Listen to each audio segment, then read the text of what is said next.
네, 황보선의 출발새 아침 4부 시작합니다. 쏟아지는 뉴스 속에 진짜 뉴스의 밑줄 긋고 또 별표도 쳐보는 뉴스를 보는 또 다른 시선 박원석의 밑줄 시간입니다. 박원석, 정의당 사무총장과 함께합니다. 오랜만에 스튜디오에서 뵙습니다. 안녕하세요. 네, 안녕하세요. 오랜만에 나왔습니다. 예. 자, 오늘 첫 번째 밑줄 그은 뉴스는 조국의 시간 앞에선 송영길의 시간? 이렇게 해도 될까요? 송 대표가 지금 오늘 기자회견도 하고 보고회도 할 텐데 조국 사태에 대해서 이제 입장을 낸다고 하던데 신문에는 이렇게 나오더라고요. 보니까 사과 메시지도 된다. 어떻게 예상하십니까?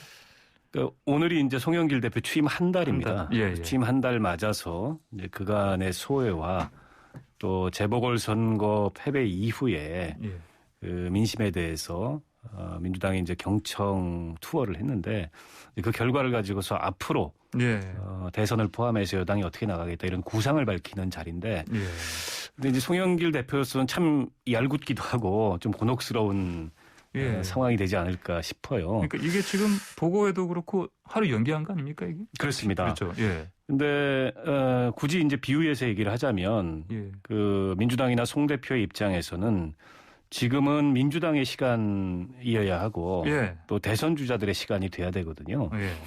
그리고 그 효과를 극대화시키는 게 이제 당 대표로서의 역할이고 또 미션일 텐데 임무일 텐데. 근데 지금 조국 전 장관 변수가 난데없이 여기 돌출을 한 거죠. 그러니까 사실은 뭐 선을 긋지 않을 수 없을 겁니다. 민주당으로서는. 표현의 수위나 이런 거는 뭐 지켜봐야 되겠습니다만 지난 4.7 재보궐선거 결과를 보고 나서 결국 그 선거 패배의 가장 큰 원인 중에 하나로 이 조국 전 장관 사태 그리고 이제 이른바 추윤 갈등으로 이렇게 좀 대표됐던 검찰 개혁과 관련된 이런 논란 이런 게 가장 큰 원인으로 지목이 됐는데 지금 또다시 조국 전 장관의 그 문제들이 부각이 된다면 민주당으로서 굉장히 큰 정치적 부담을 안고 이제 대선으로 가야 되는 상황이어서 어제 아마 최고위원회에서 내부 의견 수렴을 한 것 같고 대체로 그에 대해서 공식적인 이 대국민 사과를 하는 것으로 그러니까 조국 사태 당시에 민주당의 오판이나 잘못에 대해서 공식적인 사과를 하는 것으로 물론 이제 표현의 수위는 지켜봐야 될 것 같습니다. 아무래도 당내에 여전히 강성 이 조국 지지자들이 있기 때문에 또 그걸 고려하지 않을 수 없거든요. 그러나 송영길 대표로서는 선을 긋지 않을 수 없고 선을 그어야 조금은 이후에 정치 행보에 있어서 이 부담을 덜어낼 수 있지 않을까 이렇게 생각합니다.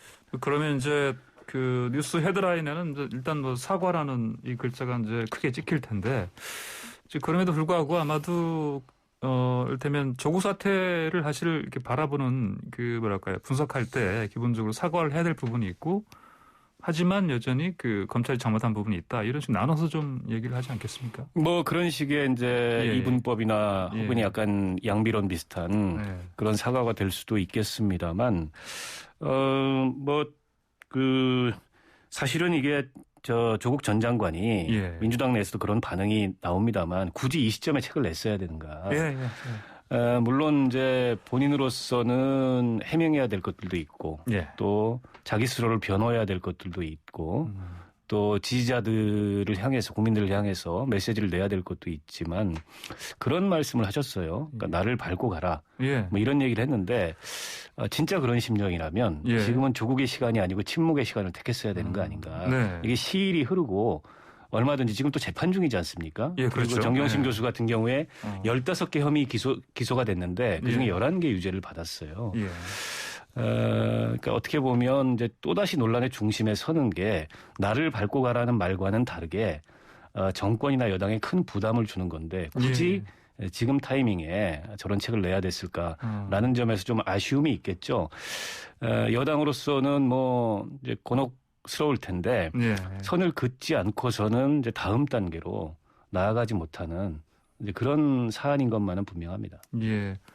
보니까 이제 그 당내 의견들이 분분한데 뭐 김남국 의원이 뭐 조국 사태를 왜 사과하냐, 뭐 사과에서 뭐 실익이 있느냐, 또 이런 이제 반론도 펼치기도 했는데 사과 이거 가지고 이제 셈법이 참 정말 복잡하겠지만 말씀하신 것처럼 송영길 대표는 뭔가 확실한 메시지를 오늘 밝혀야 되는 거고 이게 잘못되면 어떻게 되겠습니까? 그러니까 이 사안의 성격 자체가 예. 사과에도 아마 실익이 크지 않을 겁니다. 예. 그러나 하지 않았을 경우, 네, 하지 않았을 경우 피해가 더 크다. 예, 그게 불러올 예. 그런 어떤 그 효과라는 것은 부담이라는 것은 사과했을 때 얻는 뭐 실익이 크고 작음이나 이런 거에 비해서 훨씬 더 큰 문제이기 때문에 어쨌든 민주당으로서는 이 조국이라는 일종의 민주당한테는 이게 개미지옥 같은 거거든요. 이건 하려면 어떤 식으로든지 선을 그어야 되고 또 아마 선을 그는다 하더라도 계속 이제 이 문제는 반복이 될 텐데 그렇다 하더라도 선을 안 그을 수 없는 거고요. 사과에 실익이 있느냐 없느냐를 따질 문제가 아닌 거죠. 이미 그런 정도의 단계를 지난 거죠. 예, 알겠습니다. 자, 두 번째 빗줄로 넘어가 보겠습니다. 자, 이르면 7월 국민의힘 입당. 이건 이제 윤석열 전 총장 얘기인데 윤 전 총장이 보니까 요즘 정치 행보를 확실하게 지금 하고 있는 것 같습니다. 보니까 어젯밤에는 또 기사가 나왔는데 그 서울 연희동 쪽에 나타나서 뭐 술집도 가고 식사도 하고 일반 시민들하고 인사도 하고 이랬다고 하는데 야, 어떻게 이게 그동안에 이제 총장직을 그만둔 이후에 그 공개 행보를 거의 안 해왔지 않습니까? 다만 이제 내부적으로 이제 대권 수업을 하고 있다. 이런저런 방면의 전문가들을 만나고 있다. 이런 얘기가 간간히 들렸는데 최근 들어서 조금 보폭이 빨라진 것 같아요. 특히 4.7 재보궐선거 이후에 그리고 이제 국민의힘 당대표 선거가 진행되면서 강릉에서 뭐 권성동 의원을 만났다는 것도 이제 사진을 통해서 알려졌고 그밖에 정진석 의원이나 윤희숙 의원이나 그동안에 만나지 않던 이 정치권 인사들 내지는 현직 의원들 만나는 걸로 봤을 때 이게 이제 국민의힘 입당과 관련된 모종의 시그널이 아니겠냐 이런 해석들이 많이 나오고 있고 실제 과거에 비해서는 조금 이제 불확실성이 줄어든 것 같아요. 그 이전까지만 하더라도 윤석열 전 총장이 정치를 한다는 것에 대해서는 이견이 없었는데 과연 이제 야당을 택할 거냐 아니면 제3지대에서 뭔가 이제 신장 개업을 할 거냐 가지고서 이게 쉽게 결론을 못 내리고 이런저런 관측들이 있었는데 아마 이제 그 윤석열 총장으로서도 현실적 고민을 하지 않을 수 없었을 겁니다. 특히 이제 정당이 갖고 있는 조직이라든지 또 네거티브에 대한 어떤 대응력이라든지 또 대선이라는 게 이게 혼자서 캠프만 가지고 할 수 있는 이제 그런 무대가 아니기 때문에 저런 점들을 고려해서 국민의힘 입당 쪽으로 좀 기우는 듯한데 여전히 뭐 최종적으로 어떤 선택을 할지 또 그 시점이 언제일지 이건 좀 지켜봐야 되겠죠. 근데 이게 하필 이런 이제 정치 행보를 좀 더 과시하는 거가 그 이제 국민의힘 지금 전당대회 10일을 이제 다가올수록 더 뚜렷해지는 상황입니다. 그래서 일각에서는 전당대회 직후에 7월을 넘기지 않고 입당을 하지 않겠냐. 또 지금 국민의힘 내부에서도 윤석열 총장을 제외한다면 이렇다 할 당내 대안이 없어요. 그러다 보니까 지금 당권 이 출마한 후보들도 너도 나도 한 목소리로 이제 윤석열 총장과 함께하겠다 이런 얘기를 하고 있지 않습니까? 그러니까 그런 이제 국민의힘 쪽에서의 작용도 맞물려서 예상보다 조기에 입당이 이루어질 수도 있겠다 이렇게 보입니다. 아까 조호영 의원과도 인터뷰를 했었는데 조 의원께서도 자신이 당대표 되신다. 된다면 바로 윤석열 전 총장 입당 가능할 거다 이런 얘기를 하더라고요. 보니까요. 뭐 그런 준비들을 여기저기서 하고 있겠죠. 그러나 이제 최종적인 결정이 어쨌든 윤석열 총장이 하는 거고 또 입당을 한다고 했을 때 이제 그 모양새나 또 입당을 해서 윤석열 총장이 어떤 구상으로 어떻게 정치를 만들어 가겠다 이런 게 좀 밝혀져야 저희가 평가를 좀 할 수 있을 것 같고요.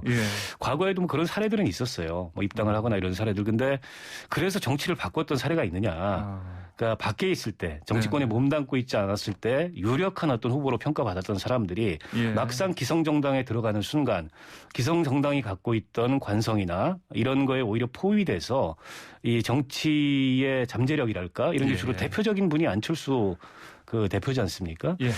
윤석열 총장도 현실적인 측면을 고려하지 않을 수 없었겠지만 또 본인이 지금 받고 있는 기대나 어떤 본인에게 그 국민들이 기대하는 어떤 잠재력 이런 걸로 봤을 때 조금은 고되더라도 기성정당 바깥에서 이제 새로운 정치를 만드는 이런 도전을 한다면 그게 나중에 정치를 크게 바꿀 수 있는 자산이 될 텐데 이제 기존 정당에 들어간다는 건 사실은 그만큼 그 이후에 이제 정치를 크게 바꿀 수 있는 어떤 잠재력이나 가능성을 줄인다는 의미이기도 하기 때문에 꼭 이게 얻는 것만 있는 게 아니고 얻는 게 있으면 잃는 것도 있는 거죠.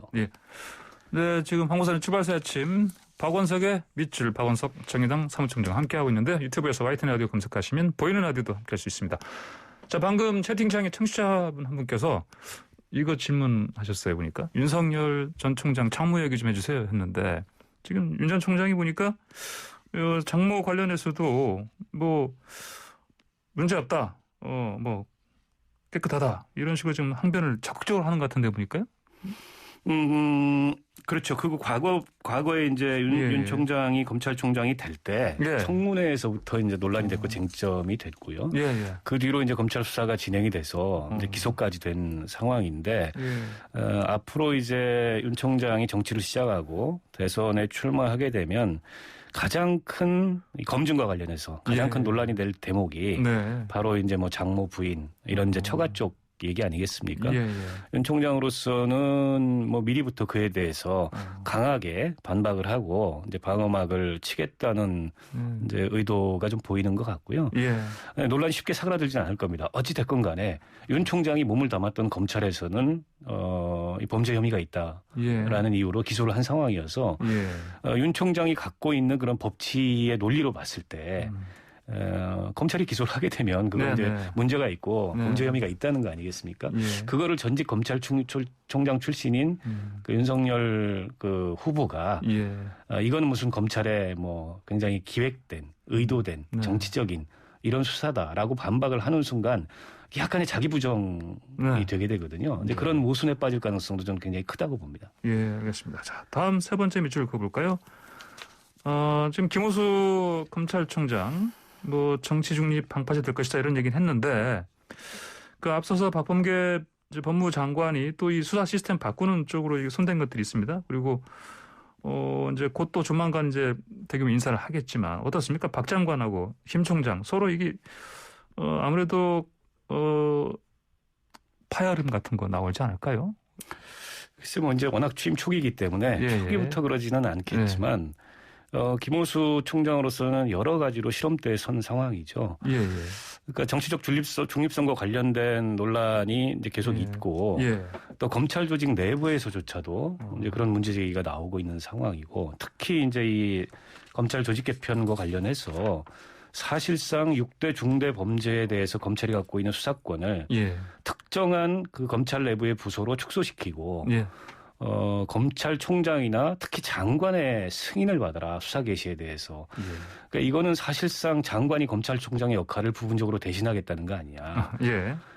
그러면 이게 이제 정권이 검찰을 장악하겠다는 거 아니냐. 검찰청법에 보면 어쨌든 그 검찰총장이 검찰 사무를 통할하게 돼 있는데 장관이 수사 개시를 승인한다는 거는 그런 검찰청법과 충돌되는 거 아니냐. 이런 반발이 검찰 내부에서 압도적으로 나오고 있어요.